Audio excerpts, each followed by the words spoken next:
Lockdown से पहले गीता के घर का नजारा कुछ ऐसा था कि रोहन ऑफिस जाता था और शिविन स्कूल। जिनके घर से जाने के बाद गीता काम खत्म करके बाकी समय आराम करती थी। लेकिन लॉकडाउन के बाद ऑफिस और स्कूल घर में ही खुल गए और इससे गीता का हाल वो तो आपको देखने में ही मजा आएगा। शिविन, ओ शिविन, महाराज उठने के लिए क्या 21 तोपों की सलामी लेंगे? अरे बिस्तर से बाहर निकल, ऑनलाइन क्लास स्टार्ट होने वाली है। अरे तुम भी हद करती हो। स्पीकर की तरह चिल्लाने की क्या जरूरत है? दिख नहीं रहा मेरी कॉन्फ्रेंस चल रही है। अब कैमरा और स्पीकर ऑन कर रहा हूं, मुझे कोई शोर नहीं चाहिए। इस पर जैसे ही रोहन लैपटॉप का कैमरा और स्पीकर ऑन करता है तभी कुकर की सीटी बजती है। करा लो अब इसे चुप।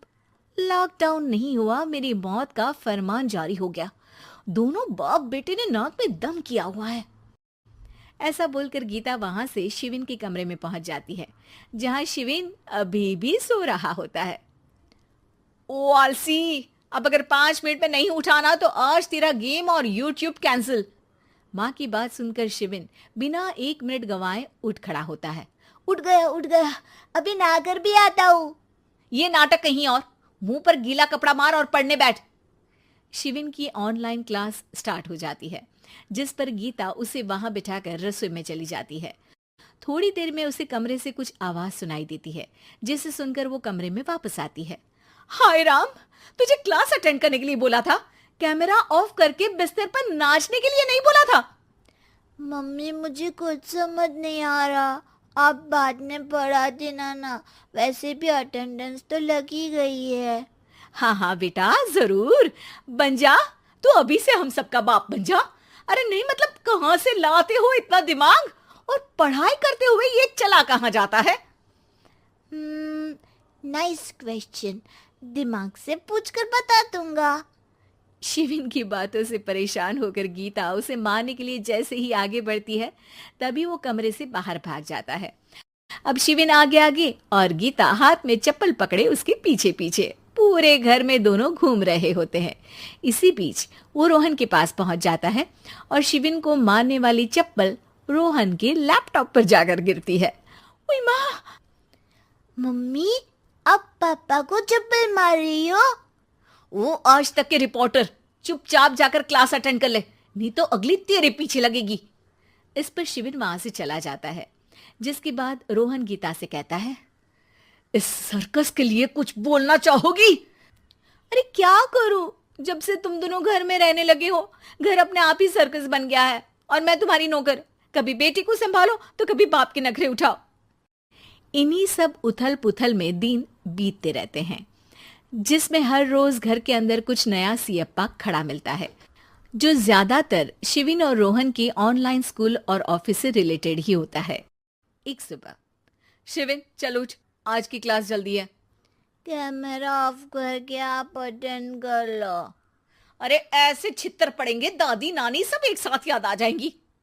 गीता की लाख मशक्कतों के बाद क्लास तो खत्म हो जाती है, लेकिन उसके बाद शिविन फोन इस्तेमाल करते हुए इंस्टाग्राम रील बनाने लगता है। रसोड़े में कौन था? तुम थी, मैं थी, कौन था? कौन था? हाँ, मैं गरीब हूँ। अरे ओ गरीब के बेटे, आजा, मैं बनाती हूँ तुझे गरीब।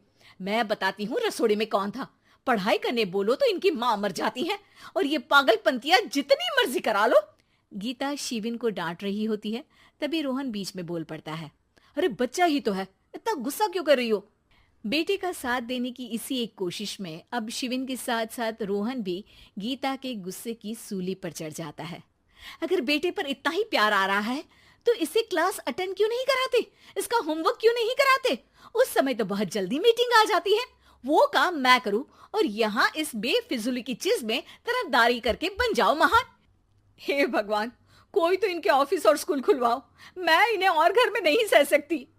अरे कुछ और मांग लेती, क्योंकि तुम्हारी ये विश इस साल तो पूरी होने से रही, कोरोना। हाय नास बेटे ने जिंदगी ही बर्बाद कर दी। खाए कोई पचाए कोई, कल मुझे चुन चुन कर सबको मेरी बद्दुआ लगेगी। उन्होंने दुनिया का और इन बाप बेटे दोनों ने मेरा जीना मुश्किल कर दिया। गीता वहां से चली जाती है, जिसके बाद रोहन शिविन से कहता है, अरे तुम्हारी मम्मी इतनी भड़की हुई क्यों है? आपकी वजह से पूरा समय घर में रहते हो और उस पर कोई काम कराने की जगह बस ऑर्डर देते रहते हो। अच्छा बेटे, सारा इल्जाम मुझ पर? पूरा दिन तो वो तुम पर ही चिल्लाती है। हाँ, मतलब दोनों का 50-50 है, कुछ करना पड़ेगा। वो कहते ना, make the best out of worst. I have an idea. वैसे तुम्हारी माँ सही कहती है, बहुत जुबान चलाने लगे हो, कम बोला करो। अगली सुबह रोहन और शिविन अपनी गलती को सुधारने के लिए गीता के उठने से पहले घर का आधा काम खत्म कर देते हैं, जिसे देखकर गीता खुश हो जाती है और फिर बाकी बचा काम वो तीनों मिलकर पूरा कर लेते हैं। जिसके बाद अब वो सब मिल बांट कर हर काम में एक दूसरे की मदद करते हुए लॉकडाउन का मजा लेने लगते हैं।